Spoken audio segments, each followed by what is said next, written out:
త్వరలో కాంగ్రెస్ ప్రభుత్వం కూలిపోతుందని hot comment చేశారు నిజామాబాద్ ఎంపీ అరవింద్. నిజామాబాద్ జిల్లా నవీపేట్ మండలం జన్నేపల్లిలో కార్నర్ మీటింగ్ లో పాల్గొన్నారు అరవింద్.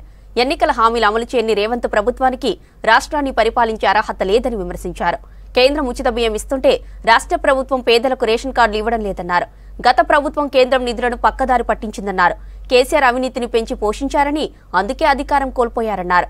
మోదీతోనే సుస్థిర పాలన సాధ్యమవుతుందన్నారు అరవింద్. రాష్ట్ర ప్రభుత్వాలు కాంగ్రెస్ పార్టీ గాని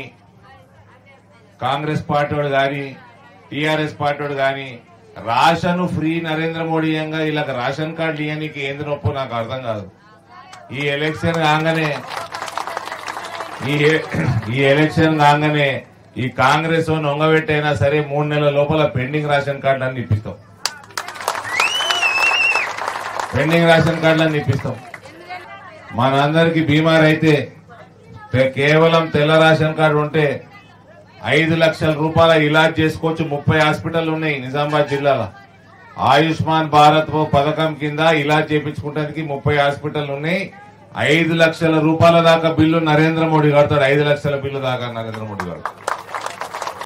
ఇప్పటి వరకన్నా మనం తప్పులు చేసాం. రాష్ట్ర ప్రభుత్వాలల్లా కాంగ్రెస్ ఓన్కి ఓటేసి టీఆర్ఎస్ ఓన్కి ఓటేసి దేవుని దయ వల్ల మళ్ళీ ఏమన్నా అసెంబ్లీలో కూలిపోతుంది అంటారు. రేవంత్ రెడ్డి సర్కార్ కూలిపోతుంది అంటారు. అందరూ కూలిపోతుంది. మరి మీకోసం వచ్చుకుంటే కూలిపోతుంది. మరి కూడా అందరికి అబద్దాలు చేసిన ప్రభుత్వాలు ఉండవు. పక్కా కూలిపోతుంది. రామరాజ్య స్థాపన అయింది. రాముడు కూడా ఊకోడు.